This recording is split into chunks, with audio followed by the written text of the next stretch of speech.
All right, we're live. Welcome back to the Loopcast. Today on the Erica Maternity Leave Tour, we have another star guest, a Catholic Vote favorite, longtime employee, all-around star. We have Kara Moan. Kara, welcome to the program. Thanks for having me, Tom and Josh. This is awesome. So, Kara, if you want to you've been on before. So for the people that are real Loopcast fans, they've seen you before. But if you want to give a brief introduction of you, what you do, where you're from, how long you've been with Catholic Vote. Oh, gosh. Okay. So I have been from the Chicago area. I have been with Catholic Vote for 15 years. I do not feel old enough to say that, but alas, I am. I mean, we hired you at like 15, right? So exactly. I think it just goes to show. Labor laws. We hired me at 15. We hired Tom Bagasic at 15. So it's that's right. That's right. We start him young. And I am in Dallas, Texas now. And I have the great honor of traveling the western half of the United States and talking one-on-one with our donors who very often become good friends of mine. And I share with them how they can specifically help with the mission and what we're doing and building here at Catholic Vote. And it's one of the greatest honors of my life. So that's awesome. What we've got going on here at Catholic Vote is awesome, and we're going to change the world. Amen. Let's do it. Do you have a favorite spot out west? See if any listener.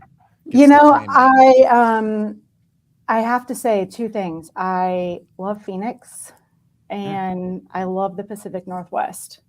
I think the Pacific Northwest was one that I wasn't expecting to love. Based on everything you hear, but really, I think it's kind of one of the best kept secrets, the just beauty that's out there. And the people are so nice and down to earth. And so I always love anytime I get to go to Seattle or go ahead, Josh. Well, you mentioned Phoenix. I went through the Southwest, but man, it was like 20 years ago. And only after I left New Mexico did I hear about the miraculous staircase in Santa Fe, and I'm like, oh man, I missed that. So I got to make a point to getting back there. Yeah, it's awesome. Have you seen it? Yeah, I have. Yeah, Santa Fe is awesome, and the staircase is really cool. You have to pay to get in. Right. I know. So there's lots of places like that. That's the other cool thing about my job is that when I do those things, I was in San Francisco area, and I got to go visit some of the chapels and which is really awesome. So I get mission churches you're talking about. Yes, exactly. Too. Yeah. So I have all sorts of stories, travel stories from things I get to stop in and see while I'm there. So the miracle staircase is pretty cool. There's a Catholic joke about pay to get in, right? Somewhere in there. Well, it's not the Catholic Church doesn't own that the chapel to Our Lady of Loretto where the miraculous staircase is anymore, because there's so many tourists. I think it's an independent thing now. So I'm not gonna. It's not a sacrament. If you want to see the staircase, and they need to keep the chapel, going or whatever. So I don't. This is a crazy story. I don't usually tell this one, but I was it was Carmel by the Sea. And there is some old mission churches there. And I had a free couple hours. And so I went in, I wanted to go see it. So I stop in, they ask you basically to pay $10 to get in. And I said, oh, I'm just making a visit to Jesus in the church there. And the guy said, what do you mean? And I said, well, do you have the Eucharist in the chapel? And he said, what's that? Oh, and no. I looked at him and I'm like looking around at the line, and the guy says, oh, are those the two big new candle things that we got? I kid you not. And I was like, at that point, I just paid the $10 and I was like, okay. But I was going to say, you should have just fired him on the spot and then you could have just run the show. The cool part about that story is I walk in and I did not know that Junipero Serra is buried there. And nice. So I was like, okay, I guess I pay the $10, but there's a cool museum and all that stuff. Definitely worth it. So Father I remember, of California. Yeah. Shout out to my mom. They visited Italy and Croatia this past year, and Croatia is actually a super Catholic country, but she was telling me how sad it was in so many places in Europe where they traveled. They would go to churches similar to that, and you'd have to like pay a little bit or whatever. And my mom is like a serious Catholic, for those who don't know, was like, I want to see the Eucharist. Like, where's the Eucharist? I want to go pray. I want to go pray to God. And that almost was like a foreign concept to a lot of the tour guides or people that kept it. They're like, people don't come here for that. This is like a museum, or they check it off a list. Like, it's just kind of sad we've lost that, like, that part of the history. That's real. Sometimes when you do that, though, and you say, I'm just here for Mass, and then they let you go to Mass, and you can go to Mass for free, and then when you're done, you can tour the church true. anyway. So. Yeah. True, but she just had, and of course some like cool experiences come from trying to seek out Jesus, as you did, Kara. Like, she kind of had some like adventures of like kind of being led into certain places randomly, seemingly, and of course running into Jesus in the Eucharist, which is cool. But I have to say, Kara, man, the fans are in the chat. All right, we have Leslie. I don't even have that up. Shout out to Leslie Sargent. She said, Kara, let me to CV. Leslie's in Phoenix. I mean, come on now. What better endorsement could you get? We have we got some Kara hands up emojis, amazing. Yeah. So I have to say this: if you want to come hang out with us live, the numbers grow. It's a lot of fun. Monday, Wednesday, Friday, 11 a.m. Eastern time, we will be live here on YouTube. Talk about what we talk about. So I appreciate everyone that's here today. Leave a like, say hi to us in the chat. We do see Except that. Not this Friday, because Good Friday, obviously. Not this Friday, correct. We know that. And then also Easter Monday, we will not be live, but we will have some content up. I will be spending that with my lovely in-laws. I'm very much looking forward to celebrating Easter. So this is a great opportunity. We have Kara on the show, okay? So the big headline that I was hoping to discuss was a Washington Post article known for really serious and intelligent reporting these days. They had a headline called Women Are Getting Off Birth Control Amid Misinformation Explosion. Misinformation. And so I was just flabbergasted reading through this article, because they had a lot of parts in air quotes, or not air quotes, actual quotes. Things like wanting to be, quote, more natural, or, quote, harms to women perceived. Yeah. And it was like we live in two different worlds. The basic premise of the article was they said it's these nasty conservative influences are saying things like hormonal birth control can change who you're attracted to. It can lead to weight gain. It can mess with your fertility. I think they said can mess with fertility, which was a hilarious sentence to say out loud, because of course that's the point. But long-term fertility as well, I think, was the implication of getting off of it. Right. And so they kind of smeared these conservatives. They actually felt so strongly and it was written by two misinformation experts, of course. They went over to TikTok and said, hey, take down these TikToks that we saw of people saying exactly what I just said. And TikTok did, which is another interesting part to the whole story. But I'm happy that we have a female presence. That's kind of the Loopcast characteristic that we unfortunately lost when Erica is down. But we bring on Kara, which is another female guest. Was this article surprising to you to see such an out-of-touch take, or was this kind of just what you expected from Washington Post? It's kind of what you expect from some place like the Washington Post. I will say that it is true that there is a lot of misinformation out there. So that's the one, I guess the stop clock is right twice a day, right? But the biggest piece is that we are being misinformed, but it's by doctors and big pharma. So that's kind of the joke when you read between the lines of what's happening there. So it was a crazy article to read.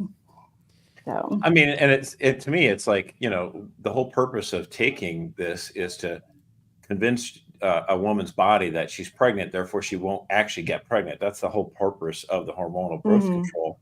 And if it would have some certain side effects, like, potentially weight gain, or maybe it would just, by changing your hormones, change who you get attracted to. That's not that crazy of a hypothesis. I don't know if it's true or not. I've heard people say that, but with regards to that it would have secondary effects on your body, like, that you would have weight gain or something else like that. Like, how is that crazy? Like, of course, if you take a bunch of hormones, it might have other effects on your body. Like, how do we not think that's the case? It's not like a magic pill. Like, it obviously is doing something to the body.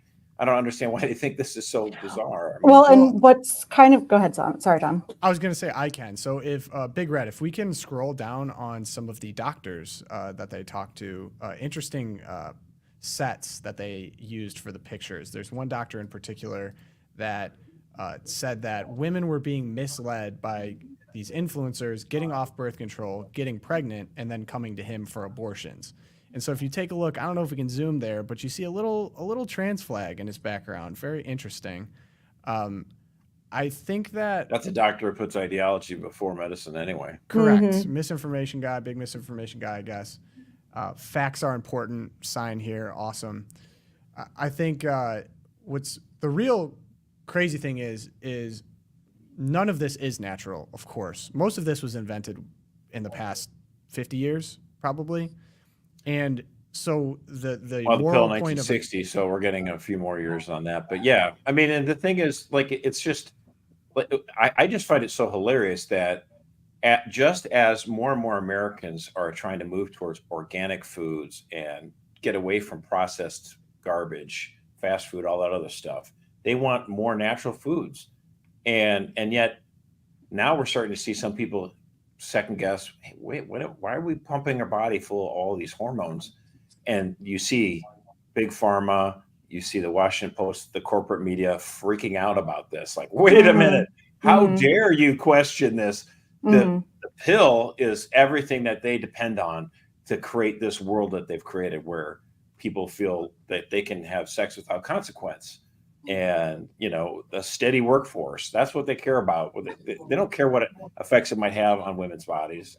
So I also think that reading reading through the article reminded me, it kind of gave me flashbacks to COVID, because it felt very much like being gaslit through the whole article. Like people, oh no, you're not experiencing these side effects. You're not being, these things are not true. And that's a lot of what happened during COVID is you're being almost gaslit by these doctors saying, oh no, like this is totally safe, totally natural, blah, blah, blah. Well, I don't know. There's many women out there who honestly have no idea how the female body works. And it's so beautiful. And God is really a great creator when you break down all the different aspects of it. But of course, like the female body has hormone receptors all over the place. So when you start taking and jacking a body up on hormones, then you're going to have a lot of side effects. That's duh.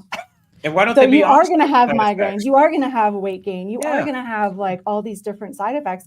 And for some doctor to be saying like that's not going to happen, like now, well, if women And are it just, doesn't necessarily happen for everyone, I suppose. But the whole point is, like, anytime you take anything like this, you would want to know what are the side effects so that if you start to say, wait a minute, why is my mood changed a ton? Or why I feel like I'm gaining suddenly a lot more weight than I normally do. Like, maybe it doesn't happen for everyone, but at least you know the trade-offs, but like the idea that you have to hush everything. Oh, no, this is a very good thing and we can't say anything bad about it. I just think that's so silly. yeah. Like, I mean, even this might be a little personal, but there's even times where when you learn about the natural cycle of your body and how different hormones peak and go down and all the different stuff, like there's definitely times in a month where I feel like everyone's annoying me. Like everyone's annoying me. And I'm like, I'm ready to freak out whenever someone says something wrong or doesn't do whatever. And then in fairness, those are the times that you're probably interacting with me and Josh. That's true. Maybe you, Tom. I don't know. I'm But great. like when you step back and like realize, okay, what's going on? Then you realize, oh, these are hormones. These are like, it empowers me because it gives me the ability to say like, okay, settle down. Don't like, this is my body doing its thing. And in 2 days, 3 days, whatever, it'll be fine. As opposed to me, where I'm a jerk every day of the month. You know exactly. what I mean? Yeah, but Carrie, you said something really beautiful there, I think, actually. Like, it makes you. Yeah.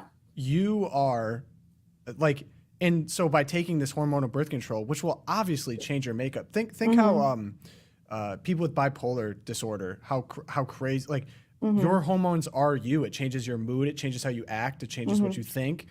And so to take something that by its express purpose will change your hormonal makeup changes you. And so, I mean, there's stories of people. To take it a step further, like, why is it that women have that? Because in God's beautiful design. Like, we are the only ones who can create and grow a life. Like, so it's our bodies that are changing based on wanting to hear messages from our hormones across our body. Like, yeah, of course, when a woman's pregnant, it changes her brain chemistry. It changes, like, literally everything about you changes when you are growing a life. And so I think that's the beauty of hormones. And when you start suppressing that and messing with it, it totally changes everything. Yeah, So. and if I may, like, so we're having this conversation. Of course, this doesn't really make a ton of logical sense, whether it be such a hard push to get this to kids as early as 14. And I think really the explanation that makes the most sense to me is that women, not only from the government side of, like Josh was saying, like to get in the workforce, but from a big pharma perspective of getting girls as early as 14 hooked on hormonal birth control up until the point where they want to have children, and then even post that, like well into their 40s. That's a long time to be buying a prescription of anything. And then so I know people, I think a lot of people probably know women or girls in their life that as soon as they start getting acne when they're 14, a doctor comes to them and says, "Oh, just get on hormonal birth control," or Another thing, a little what irregular. you mentioned, Tom, you mentioned about how the Washington Post went to TikTok and had them remove these videos, and it reminded me of the 60 Minutes did an interview just the other weekend here where they talked to this lady who's a fact checker, and she contacts the different social media companies and tells them what they got wrong or whatever. And this lady just cracked me up. And all, it's just, again, where these people go to these social media outlets and say, I don't want anyone to find out about this. I want it suppressed. And I think that's disturbing. I mean, it's something uniquely un-American to try to convince people to suppress their thoughts. Mm-hmm. And you think to yourself, like, the corporate media, they much preferred it when the FBI was running Twitter. They don't like it that a free speech act guy now runs Twitter. And so, And the other element to all this is crazy is, like, they're trying to make this seem like a right-wing conservative thing. The original people against the birth control pill were liberal feminists in the 70s during the Nelson Pill hearings. They were threatening their life and reputation to be like, people are dying from blood clotting, from estrogen being pumped in their bodies. Like, this is actually killing women. And of course, maligned and offended by all the big pharma advocates because they have a lot of pull and lobbying in DC. But this isn't a right or left thing. This is a women thing. Mm-hmm. Well, you get those unique circumstances. So, like, back then it was the pill where Catholics and feminists were in agreement, like, this is bad news. And then pornography was another one of those where Catholics were like, this is bad news. And the feminists were like, yeah, this is exploitative. And it's the feminists that eventually over time changed their tune on both of those issues and have no real objections to either, really, unfortunately. Mm-hmm. I know a lot of women who they started on birth control at 14, 15 for underlying issues like acne or whatnot. And then they go through the whole process of not knowing how their cycle works, not knowing anything. I mean, there was a post I saw on Twitter earlier this week of a woman saying she did not know that you could only get pregnant a couple days a month. And that, like, she's been on birth control her whole life. Like, she had no idea that was something that the assumption how your for body a lot works. of people is that because any day you could get pregnant, right? Right, because they are put on this and they're not told the information, and it's kind of like big government psyop of like, oh, we don't want them to know the information, so we're going to put them on birth control, keep them dumb and stupid. Yeah, it's interesting. I think that young women everywhere are really kind of trying to take things back. Not only is birth control a class 1 carcinogen, but, like, they're really trying to look at real deal. Right. Look at, like, being healthier and more natural, and it's just so just to explain what you're saying there about understanding fertility. I mean, that's what I find the Catholic Church's understanding of fertility and why we're in favor of life and against artificial contraception. What happens is that a husband and a wife start to understand their fertility a lot better, and there's a lot more education and awareness, fertility awareness. And so for my wife and I, we had 6 wonderful children, and kind of quickly within 9 years. And then after that, my wife had a bit of a health condition. She had a lot of headaches, intracranial hypertension. I forget what the name of it was. And it was a pretty serious matter. And so we had fertility awareness though. And so we were able to make sure, like, okay, we're not sure at this point that it'd be healthy for her to become pregnant. And so even though my wife and I would have loved to have had 8, 9, 10 kids, maybe we had that fertility awareness. We knew exactly what, how to respond, to our bodies. And there sometimes people, when it comes to like natural family planning, they have this crazy notion. Oh, you mean you have no free will, you have no understanding of what's going on, you just have to have a lot of kids as if you're rabbits or whatever. And that's not the case at all. What the beauty of understanding, of natural family planning, understanding, having that fertility awareness, I think is actually a wonderful gift. And the assumption here is, because of this, fertility is a gift. It's not something to be, considered that needs a cure. I think it's a blessing, and it's an understanding that husbands also need to understand. Oh, just because you get married, that means you get to have unlimited amounts of sexual activity. It's like, no. There's a give and take in any relationship or whatever. Yeah, hold up. I think Ariel Waterhouse got maybe banned or something for saying, I guess I'm not supposed to type preg or not or condominium. I'm not sure how that would interact to the conversation. Cracked me up. But yeah, back to the human dignity element, Josh. The problem with birth control is I think it fundamentally erodes the dignity of women, not just from understanding their own beauty and power, but also from a man's perspective of being able to use women for their own pleasure, or even in the and this is where I think the Catholic Church is like really good on this and needs to stay strong in this. That can happen even within the context of a marriage, and that's the whole argument against contraceptions is like contraceptives is that you use that as a way to erode the dignity of your married relationship, of your intimacy, being fully in union with each other. And that's a really hard thing for people to swallow. But I think in living that myself, I see so much of the wisdom of that. And it's really, I think, grown my wife and I closer together and like allowed us to respect each other, the real like power of each other, like how we were created and what we now can co-create through that power is really a cool thing. We could probably talk about this all day. That's a really exciting topic. But we gotta talk bridges. Bridges are falling down. First off, I just gotta say, rest in peace to anyone that I think 6 people lost their lives in the Francis Scott Key Bridge collapse. Really tragic. Pray for their souls, repose of their souls. Conspiracy theories are running wild. The thing is, we have to be most thankful for. I mean, it was a tragedy, as you say. 6 people died. Horrible that it happened, but in a sense, thankfully, it happened at 1 a.m. or whatever. Can you imagine if that would have happened like at in the middle of the afternoon? Even rush hour, dusk or something, or rush hour. Yeah. It would so from what I understand, hundreds. From what I understand, the Mayday call went out too, and that helped keep cars off the bridge too. Because if that was a packed bridge, it's crazy. What always comes to mind is the Mackinac Island, or like the Mackinac Bridge in Michigan. I'm a Michigan boy. But seeing this bridge, just a massive bridge collapse, was just a shocking visual.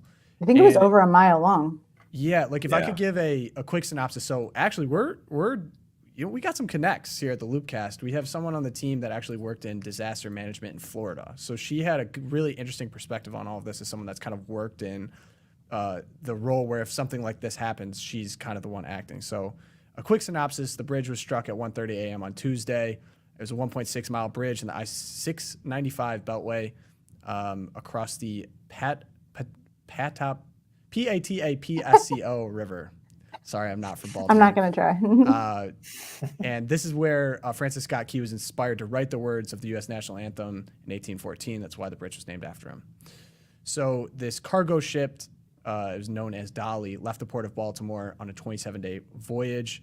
Less than 30 minutes into the journey, the ship crashed into the support of the Francis Scott Key Bridge. And you can see, obviously, in the video, it kind of hit on the left side. There was, at 1:24, the ship's light flicker, so it looked like they were dealing with some power issues. And then 1:27 a.m., the first call was made to the U.S. Coast Guard for assistance. And then the ship lost propulsion and steering capabilities. And then it struck at 1:28. So agencies began receiving multiple emergency calls shortly after the collision. And and then the crew issued the Mayday, as we said.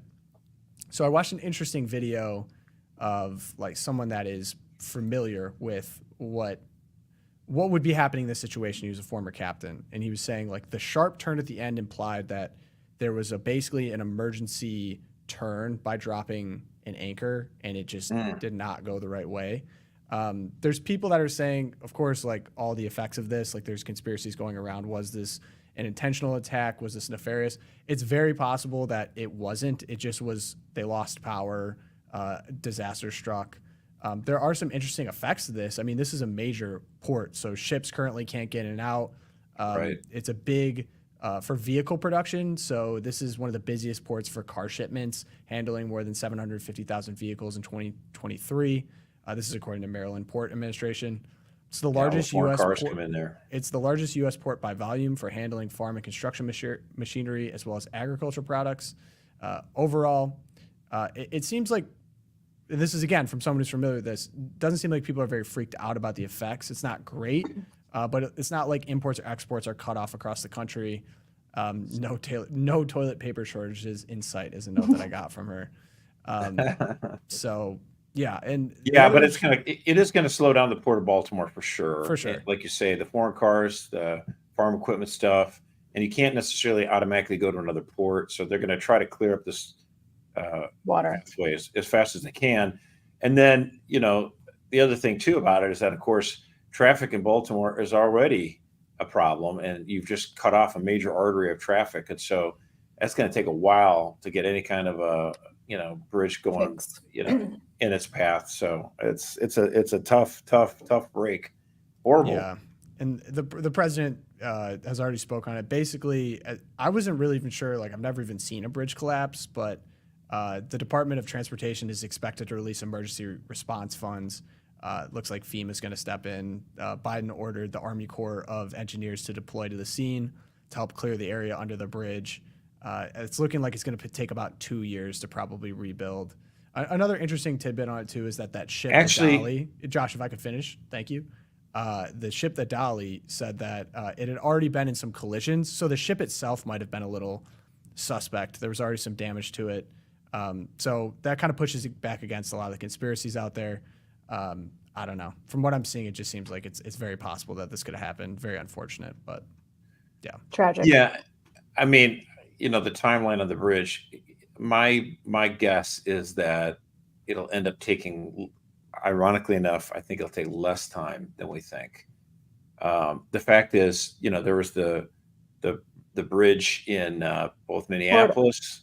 And then there are also the Florida one's a little bit unique because the waterway there is not massive, but the bridge in Minneapolis, the I-35W bridge that went down, of course, that wasn't over water, or maybe it was, that was over the river. So, and then the one in Pennsylvania that went down, both of those circumstances, they got the initial time frames that they gave on were surpassed. And that's because the thing is that our country, we have so many regulations that are tied up in all this stuff, all these studies that need to be done. And, we got to make sure, the water tables and everything. But if you really set your mind to it, and governments, so in other words, if you're going to build a brand new bridge somewhere else, it might take you 2 years. But if you want to just replace an existing one, they'll find ways to cut through the red tape. The President of the United States can say, no, forget it. Just get it done. And I think they'll probably fast track this one. I think it'll get done faster than you think. I mean, it's not going to be overnight, of course. For the people of Baltimore and greater DC area, I hope so. Yeah. Well, I mean, now, for example, there was the bridge in the DC area, I think it was crossing the Potomac, going into Maryland, the bypass, and they got that one done in record time as well, because it was the bureaucrats in DC their commute was being affected. So they cut through the red tape fast. So we'll see. Kara, did you have anything? Sorry, we talked a lot. Did you have anything? No, I was just going to reference the bridge in Florida after the hurricane. Okay. Which actually this person was a part of. The person on her team, I believe, was a part of the response for that. Did not know that. Cool. Okay, so next one. This is where I come to the chat a little bit. There's been a lot of buzz about RFK Jr., even within the Loopcast audience, which is interesting. Obviously, big name. He's getting actually a significant amount of support from national polls. So Did you see his commercial during the Super Bowl? I did see his commercial. Yeah, It was was way too good. long. it was really 9 good. minutes, way too long for me. Well, the Super Bowl one wasn't 9 minutes. Oh, the Super Bowl one was awesome. Yeah. But the one that Kara and I are talking about, the 9-minute one, was actually really good as well too. It was very It's very good. Focused on the American dream, nostalgia, which is smart for a name like Kennedy. So Trump should be talking more like that, frankly. Totally. If there's anyone in the chat that is like a big RFK person, now is the time to make that known. The reason he's coming up is he's officially chosen his vice president, and I'm going to rattle off a few facts before we get into thoughts about her. Her name is Nicole Shanahan. She is the ex-wife to Google co-founder Sergey Brin. So her political past, she's donated a lot of money to Joe Biden, former Democrat. She donated to Marianne Williamson and Pete Buttigieg in the 2020 race. She's also put $150,000 behind LA District Attorney George Gascon in 2020 election bid. He's a Soros-backed prosecutor. Yeah, horrible. And then she also spent a lot of big money on Measure J, which is an LA measure to reroute spending from law enforcement and prisons to social services and mental health treatment. So she has a pretty solid past in Democrat activism. This seems to me like, I personally, seeing this, was disappointed because I think a lot of what RFK Jr. represented, because I actually really like a lot of what RFK Jr. represents. I don't think he's a conservative by any stretch of the imagination, but I love that he's not 80 and he this is great though. Straight. This is a great pick for him, don't you think? Think about it this way. His commercials are good, and he talks about this nostalgia back when government was competent and didn't hate you, and you're like, gosh, this is great. And then he picks a Soros-backed lefty who gave money, to all these radical campaigns. And so anyone who can say, RFK, man, he says a lot of good things, but I can't support him because he has a communist as his running mate. That sounds good to me. Then you won't fall for the luster of RFK Jr.'s sprinkle dust that he throws every once in a while, because he's just as much of a lefty as she is. Give me a break. So are you saying that this is going to take more votes away from Biden than Absolutely. Trump? Now that I see as the big positive is that, of course, that's why I'm happy. I can see that. So, but in terms of effect, you say he's taking some votes. Josh, do you think that there actually is a serious impact, like a significant impact of his candidacy on Biden's support? Like it would take away real percentage? Well, I mean, the polling right now shows that RFK Jr. is taking more of a bite out of Biden's support than he is of Trump. He's taken from both, but he's taken more of a bite from Biden. And I expect that would continue. Now, of course, when you look at campaigns that are third-party, independent campaigns, whatever, in the polling, even as you get late into September or whatever, then the support that they get in the polls is almost always twice what they end up at the ballot box. And so right now, RFK might be at 15% or something like that. I expect that number to dwindle further as we get into the campaign. It becomes more binary for people, the different conventions. The thing is, RFK's commercial, the Super Bowl splash was good, but he needs a splash like that every month. And if he had picked somebody outside the box, like an Aaron Rodgers as his running mate, that would have been so unusual or different. That might have kept things going, and it would have been lively or interesting. I've never heard from this woman ever before. And all she's done is given tons of money to left-wing causes. That's not anything that's going to be interesting. You needed somebody who was a truly interesting person as your running mate. And I think he dropped the ball on this one. He needs lots of these different kind of wins for the next 9 months or 6 months or whatever to carry him through towards November. I don't think he's going to have that. And so I think his support gets closer to being about 8 or 9%. And then on election day, does he get 3%? Does he get 4%? I thought he was going to get 2. Maybe he'll get 4. That's a hot take. Kara, any thoughts on RFK Jr. VP pick? No, I was just going to say, it's not necessarily RFK, but I also avid listener of the Loopcast. And I think it was last Friday, Josh, you gave some super interesting stats about polling. And we were talking about RFK, and you didn't talk about RFK in the mix, but I thought that was super interesting. Oh, with- the combined days ahead. Okay. Yeah, the streak on which the candidates are ahead now. Mhm. And then looking at who won and whatnot after that. Yeah. Right. Yeah, and Biden has had a good last week or so. So the polls that came out since I mentioned that on Friday, he's gotten gone up. closer and he's tied a few more of them. So we'll see. Like I said, things can There's change. a long Although, time. bridges coming down probably don't help incumbents, but maybe it might not have an effect. We'll see. There's any number of twists and turns that could happen. Before we ask Josh this question, because I'm sure he has strong thoughts, Kara, do you have any predictions on a Trump VP pick? Oh gosh, at first I really like Marco. I've always been a Marco fan. JD Vance, we love him at CV, but I think now Trump is in that awkward position that he needs to, or I feel like he needs to pick a woman. We've got Kamala VP, we've got RFK running a woman, and it feels to me that it's putting pressure on Trump to pick a woman. So I guess in that vein, Tulsi? I don't know. Yeah. But don't you think that, wouldn't it be an extra appeal to Trump to not choose a woman? He seems counterintuitive. That's what you know what I mean? That's a little bit of like, everyone else is doing women, we're not going to do it. Yeah, right.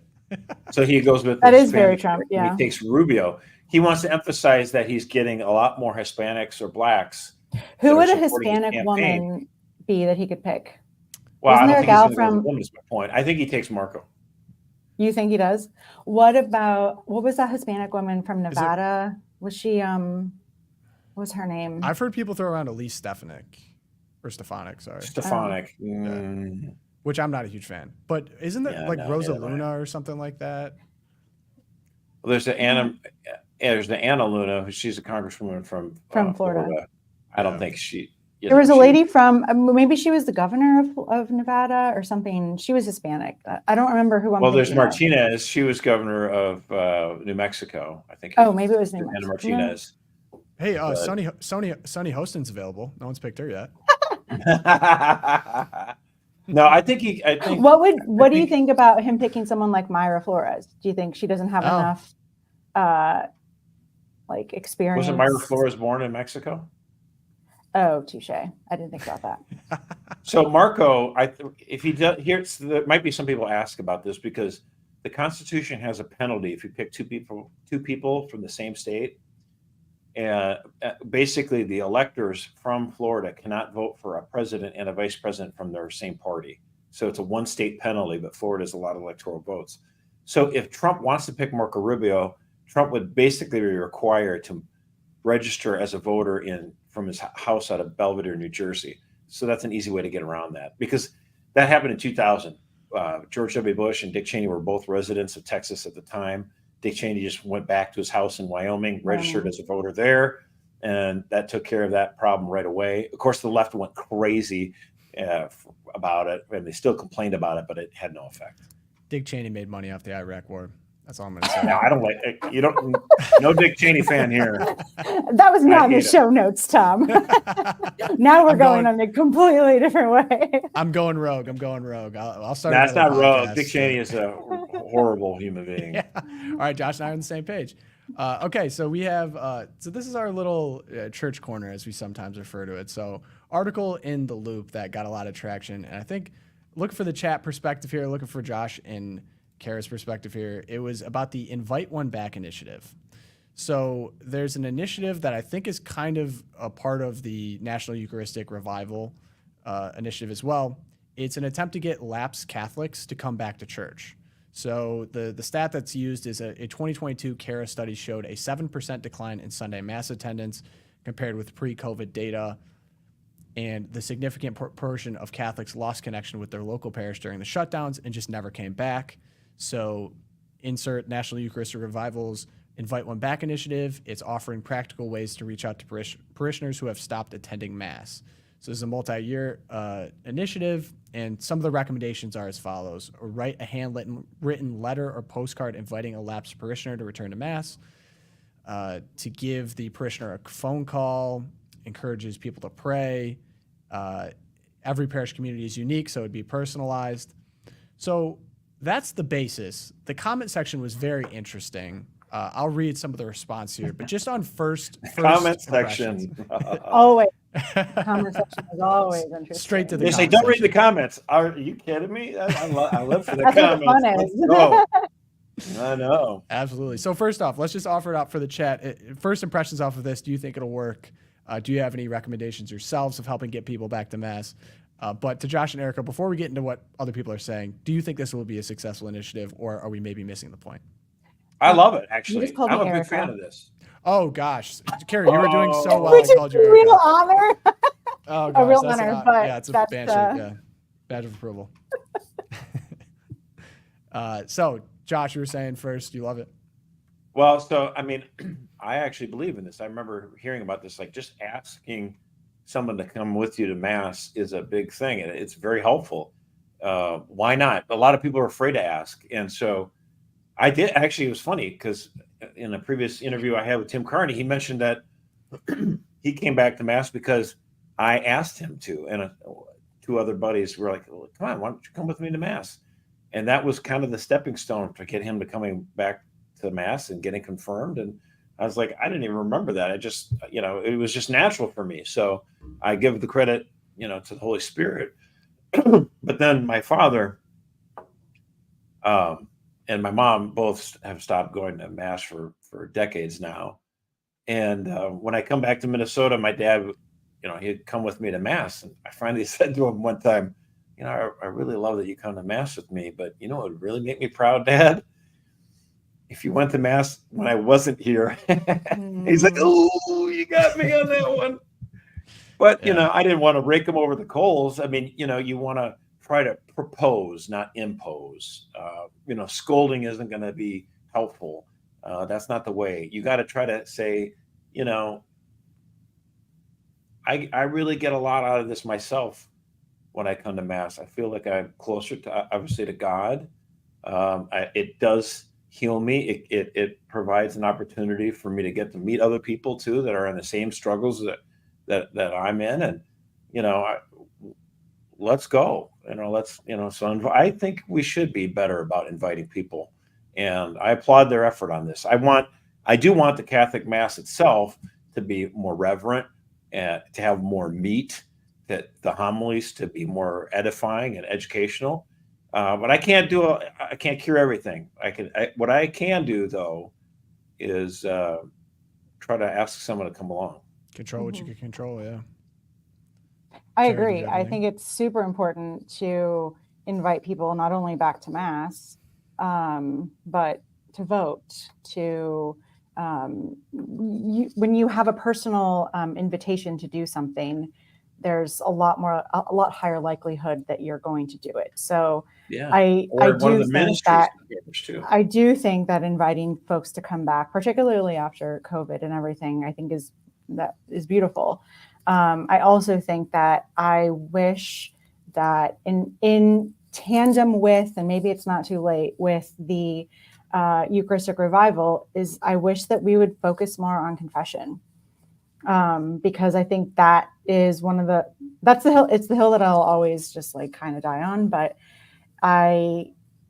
if you want to teach people about the sacredness and beauty and what the Eucharist is, you can't do it by, sometimes Masses aren't reverent. Sometimes Masses, there are a lot of crazy things happening, but there's confession. And I think that's one of the things that it's a real beauty of our faith. And I wish that people would invite folks back to Mass, but also to confession.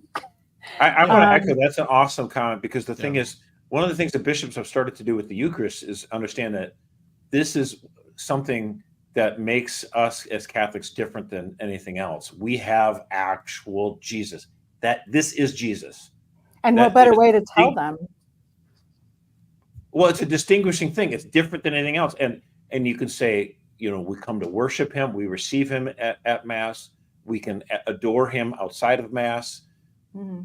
And confession, to your point, is another distinguishing mark. Like, we need to understand. I think I would just beg our priests to take what Kara's saying seriously and preach about the sacrament of confession, because you know what? There's a lot of people who don't even realize it, how much they need it.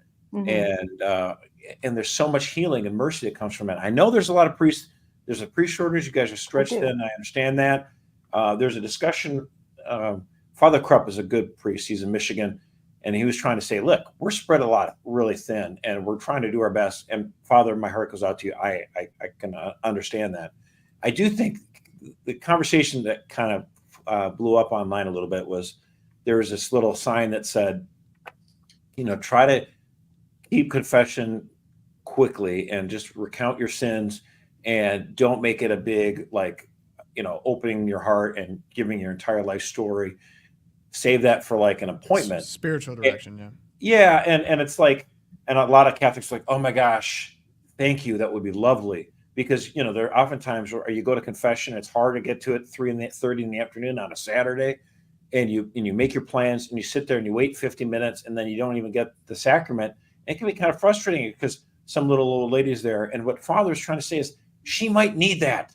And so be a little bit more forgiving. And Father, you got a point there, and I understand. I get it, but I'm wretched. Okay, that's why I'm in line. There's nuance. I do feel like we need to preach about it more, and we do need to, receive that sacrament more often. Yeah, Josh, if I may, blessing. If I may humbly interject, I didn't even think about this possibility, but there may be people listening to this right now who could potentially be in the position of having lapsed out of going to Mass either over COVID or at different periods of their lives, or people are just in different places. Shout out to Ariel. She just brought this up. I think this is something that it's good to think about. Like, everyone has people in their lives that are at different stages. Josh talked about his parents, maybe people even in the audience. Here's your personal invitation. God is waiting for you. Jesus is waiting for you in Mass. Easter is a great time to re-engage with going to Mass, and such a beautiful time to be a Catholic. But it's available to you actually daily in a lot of cases, your church communities, and then also for sure on Sundays. So this isn't, I think the hard part about this is people bring up the reasons why people have lapsed. And I feel this as someone that was frustrated with the church's response to COVID. When you shut down the sacrament, what does that say to everyone? It says that it's not essential. It says that it's not the core tenet of our faith, something, a hill to die on. And so when people saw that, they're like, oh, well, the church isn't even really taking itself seriously. So, why should I make the fight to go to Mass? That's a problem. Having priests that are not giving homilies with good catechesis is another huge problem. Sometimes they just kind of turn into telling jokes and and then you just go on. People don't get the proper understanding of what's taking place. That good catechesis has been lacking for so long. So really, I want to encourage priests on that. So I think all of the debates that were happening in this comment are really good faith. And people brought up the confession thing too, Kara, so I'm glad we touched on that. Some people were bringing up issues with the liturgy. I think all of that's true. But just the good part about this is a reminder, and hopefully an invitation here from the Loopcast. Or if you're sitting listening to this and you're like, I know someone that has lapsed, or I know someone that I could reach out to, now's the time. Go send the invite. There's no better place to be as a Catholic than in Mass in front of the Eucharist.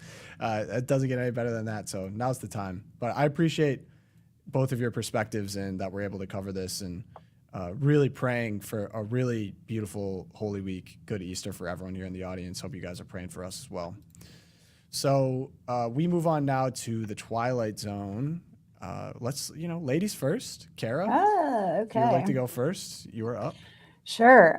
So this one's a little kind of personal. I guess it was a little bit of a backstory here.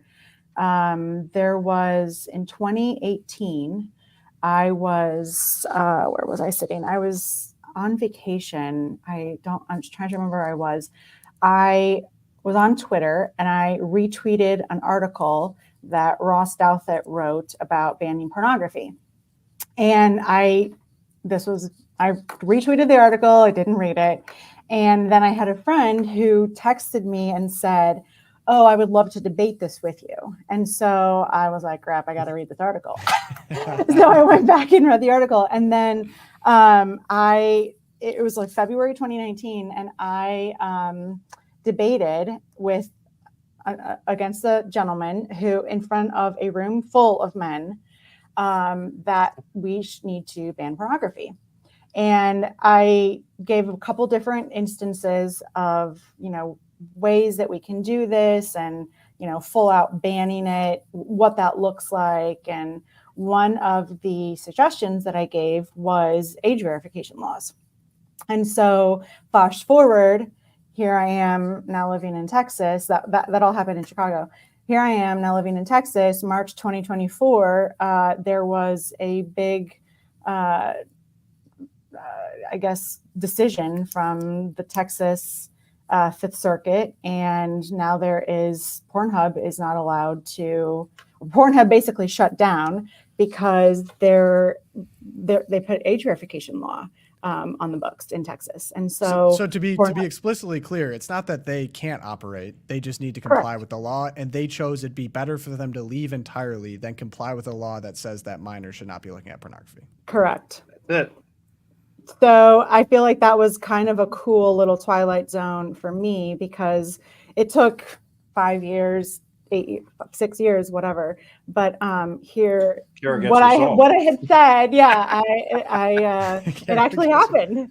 And Wait, so how I was did- super pumped about that. If I could ask, well, one, is there video of this debate? I don't think so, Okay. but I have all of my notes. So then, second question: how was your argument? How was your argument received broadly? Like, how did you feel like you performed in the debate? Was the message received? So I had a lot of folks. So I guess I take that back. There were only 2 other women there. Both of them were friends of mine. But other than that, it was a room full of men.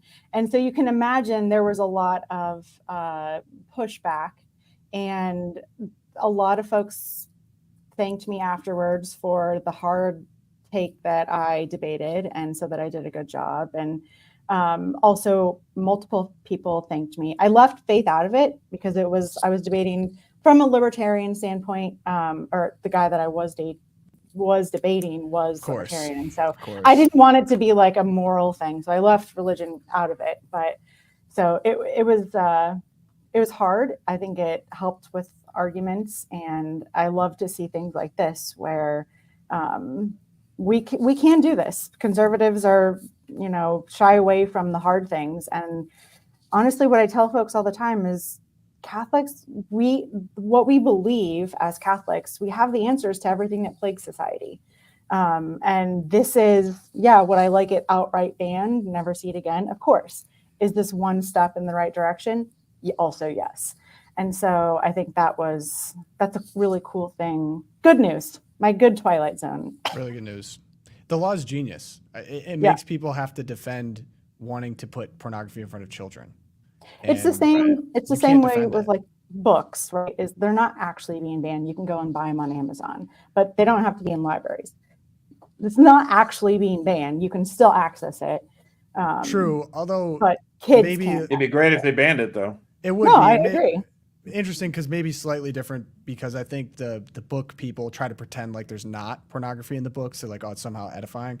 With like true porn, everyone knows what it is, and they still are like, oh, everyone should be able to access it. The whole libertarian argument for that really bugs me, and I think that's one of the many shortcomings of a libertarian mindset, is to think that there's from a free speech claim, like people should be entitled to do something that's like soul sucking and morally evil and a drain on society at large. Even if you can come up with the best argument ever, and it's still not adequate for me. Mm-hmm. Yeah, I mean, I used to be a libertarian decades ago, and the one thing that I really never felt libertarianism had an answer for was children. Mm-hmm. And like they talk about maximizing freedom. That's their number one priority. And anytime you had a choice between maximizing freedom and any other good, that other good always lost, and maximizing freedom always won. And so then it became a question of like, well, what about children? I mean, if a man and a woman create a child, that's an instant 18-year obligation on both that man and woman. And that doesn't maximize your freedom. That's subordinating your own freedom to take care of this child. And then you start to talk about other issues with regards to children. And libertarians, their argument really makes a lot of sense for over 18, But once you start talking about children, it really starts to fall apart. And that's why you see it on this debate, as you mentioned, requiring, age verification to make sure that 14-year-olds aren't accessing hardcore pornography. And libertarians but we want to maximize freedom, and they don't have an answer. Well, and their view of the common good is freedom with no freedom bounds. over always. Yeah. Right. And so that's obviously not what we believe. Kara, you're a queen. Great job with that. Thank you. You were 5 years ahead of your time, but that is really. I had no idea if I could have looked into into the future with Doc from Back to the Future. I had no idea that I would be today talking about this, which is pretty cool. Does that make Josh if I only had that to say at the end of the debate, just you wait, give me 5 years. Does that make Josh Marty McFly in this situation, or is Kara the true oracle? That's the question. Now we're talking. Josh, your Twilight Zone. Well, I'm going to do two things. First of all, news came out that McDonald's is going to start offering Krispy Kreme donuts nationwide. I knew you were going to take this. And I just got to say to my listeners in the South, Krispy Kreme donuts are trash. They are. I'm going to disagree with you there. They are garbage. And everyone's like, I have all my friends say, you think you know donuts, Mercer. I know you love donuts. Are you come down here, you got to try Krispy Kreme donuts, brand new, fresh. I'm like, I take it. It was like biting a balloon. The thing, what the heck? All the air comes out. This is terrible. They're trash. Oh, they're terrible. So it makes sense that McDonald's, which has terrible hamburgers, would have terrible donuts. Josh, it melts in your mouth, dude. You I like Dunkin Donuts. I went to Dunkin Donuts this morning. You think Dunkin Donuts is better than Krispy? That is a disgusting in a landslide. Take. Oh, come on, Josh. Have you ever been when the red light is on? I had fresh donuts from Krispy Kreme, and they're terrible. No, you don't need to convince me of this. You're lying. They're horrible. You probably now, I still like McDonald's for breakfast. See, again, disqualifying. You like McDonald's breakfast?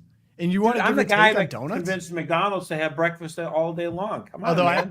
The sausage, the one where they have the two pancakes. I mean, that's gas. I'll give you that. The McGriddle's awesome. The McGriddle. I'll give you the McGriddle. I'll concede. Sausage biscuit with egg, cheese.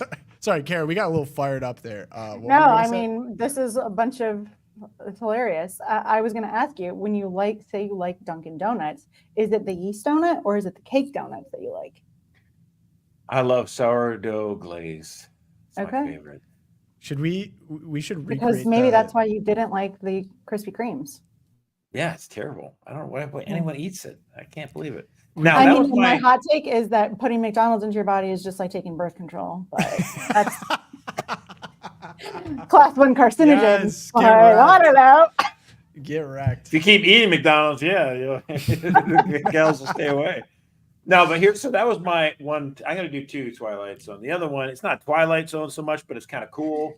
Lawmakers in Georgia are proceeding ahead with plans to make a statue of Clarence Thomas at the state capitol. Now, I tend to believe that you should wait until the person passes on to their eternal reward before you make a statue out of them. And so I would prefer that. But nonetheless, Clarence Thomas definitely deserves a statue. He's awesome. Okay. Back to, we're getting takes rolling in on the donut, and we should have just been a donut podcast. Like, this has generated so much. Come on, man, let's go. Tom, when you first started at CV, didn't we have a donut bracket? Yes. Oh man, that's a great memory. Yeah. So that was old Chicago office. I was a bright-eyed, bushy-tailed 12-year-old, and I came into the office on my first day, and this was like, it was the best and the worst simultaneously, because people were arguing over what the best donut in Chicago was. And they had all their spots, and they're like, let's do a bracket. And so we got samples from each, and we made sure we're going to do one of the old-fashioned, we're going to do one specialty, and we're going to do one, I can't remember what the other option was. I can't either. And we tried each one and had way too many donuts at like 10 in the morning. Insane sugar high. Why wasn't I consulted on this? Yeah, Josh, you weren't there somehow. And we all got like insane sugar highs and then crashed at 2 p.m. Like, we were all like dead on the desk. Worthless. Yeah, right, worthless. Great first day, though. That was a phenomenal first day. Was it your first day? That was my like first or second day, yeah. Wow, I don't remember that. Full story on that. My in-laws, not to dox them, but from Illinois. So I was driving with all of my belongings. Like I was moving that week. All of my belongings were in a parking garage in Chicago. And this is in like 2020. What could go wrong with that? Exactly. It was the worst idea ever. I don't know whose idea it was. All my belongings in this car, Kara's. 2020, because I was moving. And so we were in Chicago. Chicago was great. It was great. We were right across from the Bean. And so I was doing all the Chicago sightseeing stuff. And then I literally moved that next week. I moved to Indiana.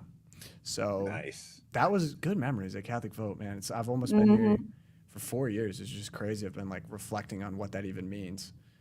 Kara, I mean, you want to talk about being somewhere a long time. You're like the champ of team player. Yeah, I have a lot of stories about Josh.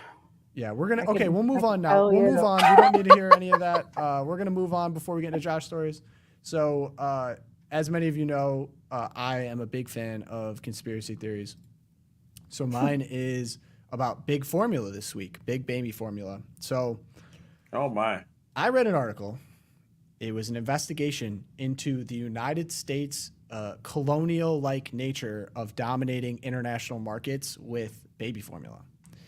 And so really interesting stuff. They went to Thailand, and Thailand actually has a double problem. Their problem is that a decent amount of their babies are morbidly obese. Like if you scroll down in this article, you'll see a picture of the one that went viral.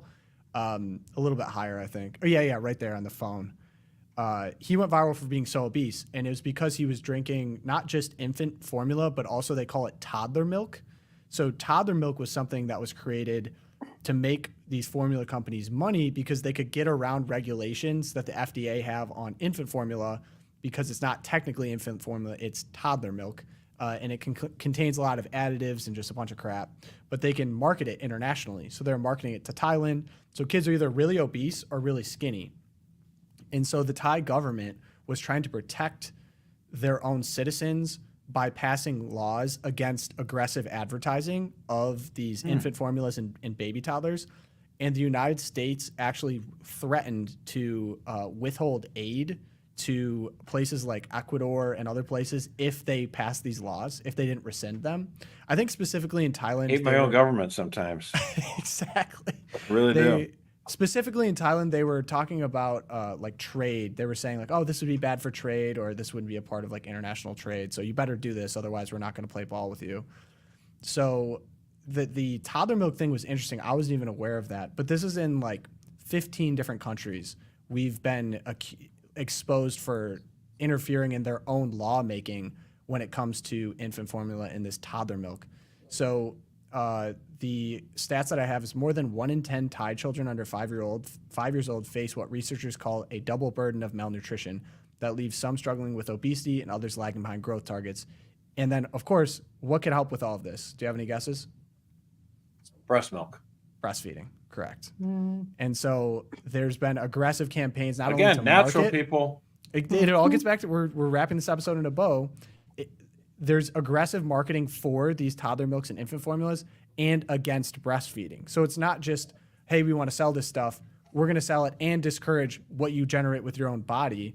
And of course, when it comes to breastfeeding, if you start getting a kid on infant formulas and milks, you stop the ability to produce this breast milk. That's all studies show are what's best for your child, can help with cognitive development, connection to the mother, has tons of nutrients. And so it was just another And better for against getting sick. Disease as well. Yeah. So like, well, or just colds or whatever, everything. Yeah. Their immunity gets stronger. I have a quote from Mead Johnson's head of global marketing in 2013, what he was telling investors. We have a proven global demand creation model.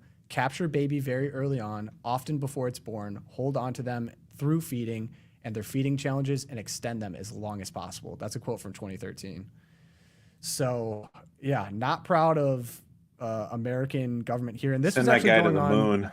This was going on during the Trump administration and during the Biden administration. Neither have done anything to solve this. They continue to push these interests of big companies like Abbott and other producers of infant formula and what's called toddler milk now. And it just reminded me of when we went on our staff retreat to Our Lady of La Leche and how beautiful and striking that was to see our Our Lady breastfeeding Jesus. It always reminds me of their humanity, which is sometimes hard for me to grasp, but Jesus and Mary, of course, both fully human. And that connection between mother and child, it all happens supernaturally. It reminded me of the birth control conversation we were having later as well. And there's been different wars, even in America, over whether or not you should breastfeed or should have formula. And it also it intersects as well in like women joining the workforce. So women joining the workforce, the push to get that to happen, how do you make that happen? You get on birth control and you start giving your kid formula because you don't have time to breastfeed. And so, I was just thinking a lot about, actually Brian, president of CV, I think he has a story about his mother-in-law being the founder of this thing called the La Leche League. His grandmother. His grandmother-in-law, yeah. 4 moms in suburban Chicago just getting together in the living room being like, that was when there was really aggressive pushes against breastfeeding. That's right. And they said, we need to get back to promoting this as, of course, like the natural solution to all of the ails that we're seeing. And it's now like $1 billion global agency, just teaching people how to do it, giving resources, encouraging it, because it's often stigmatized in a lot of countries, especially in America. I mean, you want to talk about corporate culture. A lot of places, it's like super stigmatized to even breastfeed, or like the fact that you would even dare stay home with your children to raise them. That's a hot conversation. So, or in our country where people feel like you've got to like leave to another room, because if you actually expose like 1% of the breast, people might freak out. It's like, stop it. You're being an idiot. Who cares if she wants to breastfeed right there? Like, how is it ruining your mood? Like, because men have decided that the woman's breast is only to be thought of as sexual. And therefore, if a woman is naturally feeding her baby, they got to freak out, men and women both. And I'm like, just shut up. Actually, gets back to birth control, gets back to pornography, gets back to infant. I mean, talk about wrapping this show in a bow. I know. This is podcasting right here, high level. Sorry, Kara, I interrupted. I was just going to say that we could go off on a whole other tangent of like food and how all of that ties in.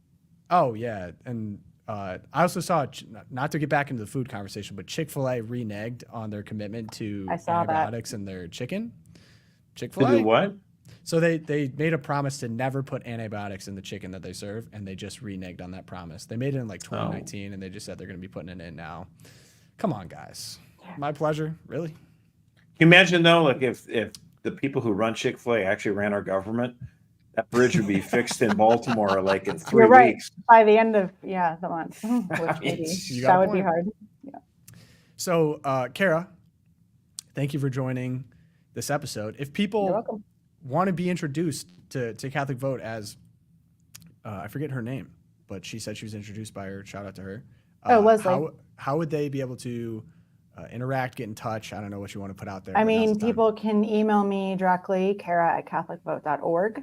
You can find me on Twitter @KMoan, or we have both. I travel the West Coast, but there's also folks who travel through the Midwest and on the East Coast. And so I'm on a great team of folks that really share the mission and everything that we're doing here at Catholic Vote. So while I don't personally get to North Carolina or Maine, for example, there's people all over that do that as well. So reach out to, info at Catholic Vote, and we can connect you with the proper person. Also, the best thing that people can do to support the work at Catholic Vote is to become a champion. That's the way that it helps us every day put on awesome programs like this. And actually, we have a gift going out to everyone who's a champion in the next few weeks. The champions are going to be the first ones to get our brand new book, and it's coming out just in about 5 weeks. And for God, country, and sanity, right? That's it. And they will get that copy. So if you want to join right now to be a champion, $10 a month, you'll be the first one to get that book. So CatholicVote.org/champions. That's right. Kara, are you also available for pornography debates as well? Or... Oh yeah, apparently I can still I can do it. You still got it? You still got your fastball? Happy to do it. I'm glad you didn't. Happy to share my notes. Yeah, drop the doc. But yeah, so if you want to help us out, the best way to become a champion, catholicvote.org/champions, or you can go to loopcast.org. You'll find a place to support us. We appreciate our champions so much. It's the only reason we're able to do what we could do, or just anyone that donates. We really appreciate you guys. If you want to help us out, share the show, like this episode on YouTube, subscribe, Apple Podcasts, Spotify, leave us a review over at Apple Podcasts or Spotify, 5 stars if you please. If you have questions or have mailbag content you want us to cover on the show, loopcast@catholicvote.org. I haven't gotten any grammar comments lately, so I'd say we've been doing good. When I mess up, I hear about it. So if you want to correct my grammar, loopcast@catholicvote. We've been doing well, actually. It's just street grammar. I like it. All right, so I might be getting some emails for that one. But, yes. So yeah, we're not going to be. So there's gonna be no Friday episode, no Monday episode. We will see you guys live again on Wednesday, 11 Eastern time. Enjoy Easter. Such a great time to be a Catholic. Great time to be with your families. Hope you all have blessed Easter. Enter into the Triduum. He has risen. Truly, really Not looking yet. forward to that. Not yet. Well, I mean, Don't say the A word yet. Jared, come on now. This is don't get ticky tag with me. I appreciate Kara coming on. She will be back, and we hope you guys have a great Wednesday. We will see you guys on the next one. God Peace. bless.